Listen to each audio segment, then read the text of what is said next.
अध्यात्म विज्ञान कोई धर्म या संप्रदाय नहीं है, ये स्पिरिचुअल साइंस है जो कुदरत के कानून पर आधारित है। ये विज्ञान पूरे ब्रह्मांड के सभी रहस्यों को उजागर करता है और जीवन के सभी पहलुओं को समझने के लिए एक नई दृष्टि देता है।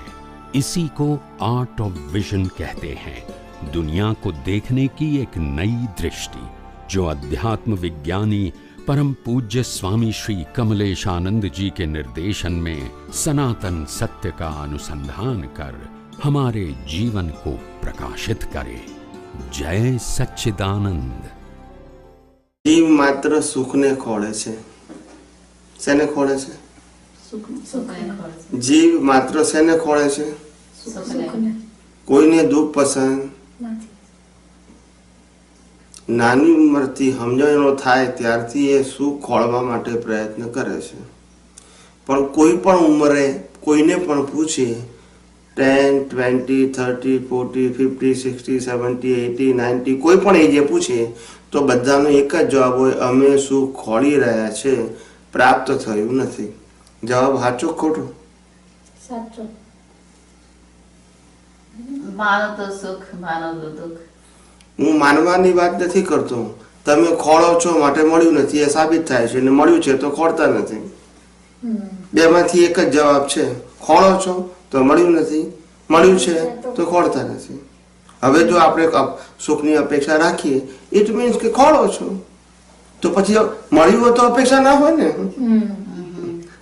મને મકાન મળી જાય પછી મકાન ખોળું, અને ખોળું શું મતલબ? મળ્યું નથી। બે વસ્તુ તો ના હોય ને, મળ્યું છે ને ખોળી છે, બે વસ્તુ હોય ને। જીવ માત્ર કોઈ પણ ઉંમરે પ્રશ્ન પૂછો ને કે તમે સુખી છો, શું જવાબ હોય? મળ્યું હોય કે હું સુખી છું, ના મળ્યું ના, પણ તમને કોઈ એવો અત્યાર સુધી મળ્યો કે હું સુખી છું એવું કીધું?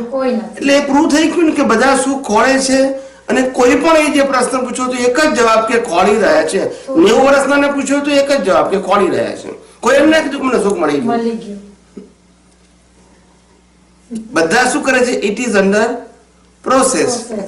આપણે કહીએ કે બાપજી તમે ધ્યાન કેમ કરો છો, યોગ કેમ કરો છો, તો કે સાચું સુખ અનુભવવા। તો બાપજી તમે મળ્યું નથી, તો કે મળ્યું તો કરે શું કામ? ભગવાન તમે આપણે કે તમે કેમ પૂજા કરો છો, તો કે સુખ માટે, શાંતિ માટે। પણ તમે મળ્યું નથી, તો કે મળ્યું શું કામ કરે? પ્રયત્ન શેના માટે કરે છે? મળ્યું છે એટલા માટે કે નથી મળ્યું એટલા માટે? કોઈ પણ વ્યક્તિ કોઈ પણ પ્રકારનો એફર્ટ કરે છે because of happiness. Y they do the effort? Because of એને મળ્યું નથી। આ સિમ્પલ થિયરી છે। કેવું છે? એટલે મેં પહેલા કીધું, મળ્યું હોય તો ખોળે નહીં, અને ખોળતો હોય તો મળ્યું નથી। આ સીધી સાદી ડેફિનેશન। એટલે બધા લોકો સુખ ખોળે છે પણ સુખ મળતું નથી। એનું કારણ શું હશે? સંસારીની ત્યાગીને ના મળે, કારણ કે એ પ્રયત્ન કરે છે। જો મળી ગયું તો પ્રયત્ન હોય? કોઈ ત્યાગી હોય, સાધુ સંત સંન્યાસી, એને મળી ગયું હોય તો પછી ખોળે? બે વસ્તુ ના હોય ને, ખોળે તો પ્રયત્ન ના હોય, અને પ્રયત્ન કરે છે તો મળ્યું નથી। તો કોઈને કોઈ પણ ઉંમરે પૂછીએ આપણે કે તમે સુખી છો, સાધુ સંત સંન્યાસી કે સામાન્ય માણસ, તો બધા પાસે શું જવાબ હોય? શોધીએ છીએ। હવે મારો પ્રશ્ન એ છે કે બધા એમ કે છે કે શોધીએ છે, બરાબર છે, તો બધા ફેલ થાય છે, કારણ કે કોઈ પણ ઉંમરે પૂછવાની વાત કરું છું। You can ask in the age of 70, 80, 90, 95, બધાનો એક જ જવાબ કે still we are searching the happiness. તેનું કારણ શું હશે? મે બી રોંગ પાથમાં આપણે જઈએ છીએ એવું। તમે સાચા રસ્તા ઉપર હોય અને ચાલતા હોય તો વહેલા કે મોડા એનું ડેસ્ટિનેશન આવે કે ના આવે? પણ ઉપર જાવ ત્યાં સુધી નથી આવતું, માટે રસ્તો કેવો છે? રોંગ। છતાં પણ કબૂલ કરતા નથી। આપણે આપણા ગ્રાન્ડફાધરને પૂછી જોઈએ, ફાધરને પૂછી જોઈએ, અથવા તો ગ્રાન્ડ મધરને પૂછી જોઈએ, મધરને પૂછી જોઈએ કે તમે લોકો હેપી છો? You realise the happiness. બધા કે ના ના, સુખ મળી જતું હોય તો પછી આ સંસારમાં રહીશું, અમે બધા કોળી દે એમ જ કે ને બધા. Yeah. તો પ્રશ્ન એ થાય છે કે બધા કેમ ફેલ થાય છે? એકની વાત નથી કરતો, I am talking about the all. તમે તમારા સમાજમાં, પરિવારમાં કોઈ પણ વ્યક્તિને પૂછજો અને કોઈ પણ એજ નહીં તો બધાનો એક જ જવાબ, steel we are searching the happiness. પછી સાધુ હોય કે સંસારી હોય, બધાનો એક જવાબ એમ. તેનું કારણ શું? રોંગ વે હે રોંગ વે જઈએ છીએ એટલે. અને જો રાઈટ વે હોય તો કોકને તો રિઝલ્ટ મળે ને, બધાને ના મળે તો. રાઈટ. કોઈ એમ કે છે કે ભાઈ હવે સુખ મળી ગયું, મારે કોઈ પ્રયત્ન જરૂર નથી, એવું કોઈ કહેશે? કોઈને સાંભળ્યા? ગોળી દે. સંસારી નહીં પણ ત્યાગી ને સાંભળ્યા? આ રહસ્ય છે. શું છે? રહસ્ય છે. ના, રહસ્યમાં બધા ફેલ ગયેલા છે. શું છે?